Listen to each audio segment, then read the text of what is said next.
ഏതു നിമിഷവും എന്തും സംഭവിക്കാം. എപ്പോഴും കാലുമാറി ചരിത്രമുള്ള നിതീഷ് കുമാർ മാറാനും മറിയാനും സാധ്യതകളേറെയാണ്.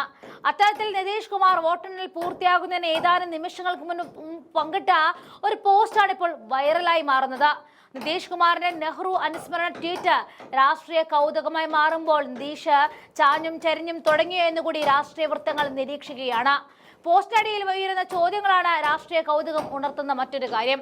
മഹാസഖ്യത്തിലേക്കുള്ള വരവിന്റെ ഭാഗമാണോ എന്നാണ് പ്രധാനമായ ചോദ്യം. രാഷ്ട്രീയ സഖ്യങ്ങളിൽ മാറി മാറി നിൽക്കുന്ന നിതീഷിന്റെ ഭൂതകാലം ചൂണ്ടിക്കാണിച്ച ആളുകൾ ചോദിക്കുന്നത് ഈ ചോദ്യത്തിൽ നമുക്ക് അത്ഭുതപ്പെടാനില്ല. ഇത് RJD അധികാരത്തിൽ വരുമെന്നതിന്റെ സൂചനയാണ് എന്നാണ് ഒരാൾ കുറിച്ചത്. മഹാസഖ്യത്തിലേക്ക് തിരിച്ചു വരൂ എന്നാണ് മറ്റൊരു പ്രതികരണം. വലിയ രീതിയിൽ പൊട്ടിത്തെറി ഉണ്ടായിട്ടും NDA പിളർപ്പ് ആരും വാർത്തയാക്കിയിരുന്നില്ല. അതുകൊണ്ടാണ് നിതീഷിന്റെ ഈ ട്വീറ്റ് ഇപ്പോൾ വലിയ ചർച്ചയായി മാറാനുള്ള കാരണം. LJPയിലെ ചിരാഗ് പാസ്വാൻ മുഖ്യമന്ത്രി മോഹം ഉപേക്ഷിച്ചത് ഏതാനും ദിവസങ്ങൾക്ക് മുമ്പ് മാത്രമായിരുന്നു. വയസ്സൻ മുഖ്യമന്ത്രി നിതീഷ് കുമാറിനോട് യുവജനങ്ങൾക്ക് താല്പര്യമില്ല എന്ന പൊതുധാരണ BJP ജനങ്ങൾക്കിടയിൽ ഉണ്ടാക്കിയിട്ടുണ്ട്. ജെഡിയുവും LJPയും തമ്മിലുള്ള പൊരിഞ്ഞ അടി തീർക്കാനാണ് അമിത്ഷാ നേരിട്ട് ഇറങ്ങിയത് പോലും. 29 സീറ്റ് LJPക്ക് കൊടുത്തതിൽ നിതീഷ് അതൃപ്തി അറിയിച്ചിരുന്നതാണ്. 101 സീറ്റുകൾ വീതമായിരുന്നു BJPയും ജെഡിയുവും മത്സരിക്കുന്നത്. കഴിഞ്ഞ തവണ ഒരു സീറ്റ് പിടിച്ചെങ്കിലും ജെഡിയുവിനെ ഒന്ന് വിറപ്പിക്കാൻ പലയിടത്തും LJPക്ക് കഴിഞ്ഞിട്ടുണ്ട് എന്ന സത്യം മനസ്സിലാക്കിയാണ് നിതീഷ് കുമാറിനെ LJP കണ്ണെടുത്താൽ കണ്ടുകൂടാത്തത്. അങ്ങനെ വരുമ്പോൾ BJPയുടെ 101ഉം LJPയുടെ 29ഉം ചേർത്താൽ 130 സീറ്റുകൾ ഒറ്റയ്ക്ക് നേടാനാകും.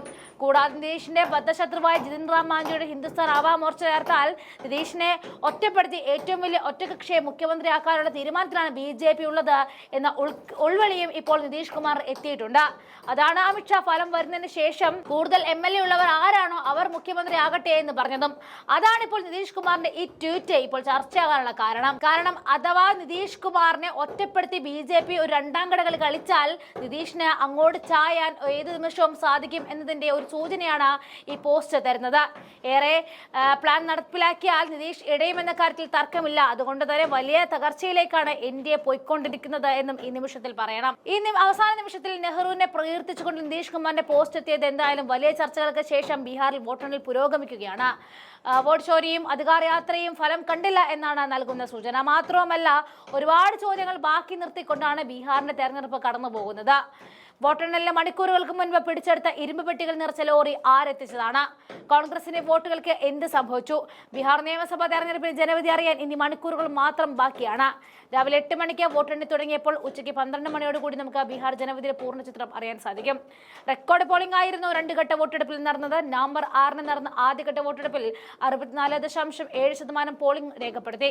രണ്ടാം ഘട്ടത്തിലാകട്ടെ 67.14% പോളിംഗും രേഖപ്പെടുത്തി.